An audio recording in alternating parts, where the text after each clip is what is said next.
This is video number 2 for the series on the bottom-up sweater.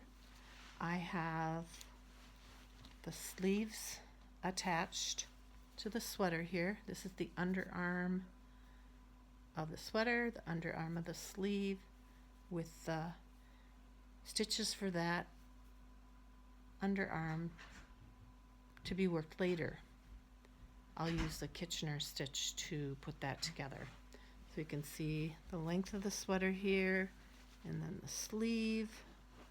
And now I have attached, and I'm ready to, I've already started doing the decreases at both of the sleeve edges for the Raglan sleeve. So it says to work up to 3 stitches before the marker.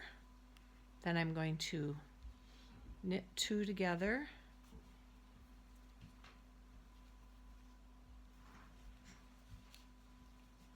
Knit 1,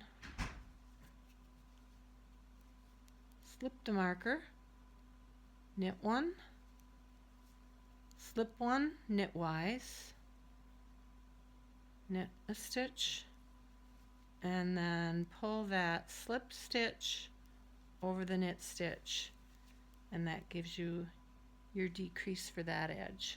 So I'm going to do that before the sleeve at this first marker, after the sleeve at the second marker, then I'll work the back of the sweater over to the next sleeve and do the same on either side of that second sleeve.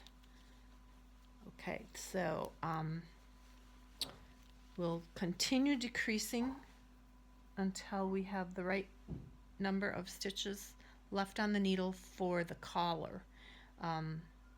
Your pattern would tell you how many to decrease down to, and on my patterns it's a total number of stitches sometimes, and sometimes it's a total number on the back section. Depends on the pattern.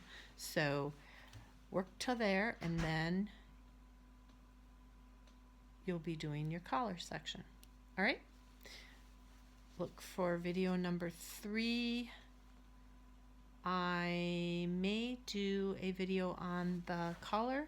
Otherwise, we're going to come back and look at how to start putting this pocket in. Look for video number 3.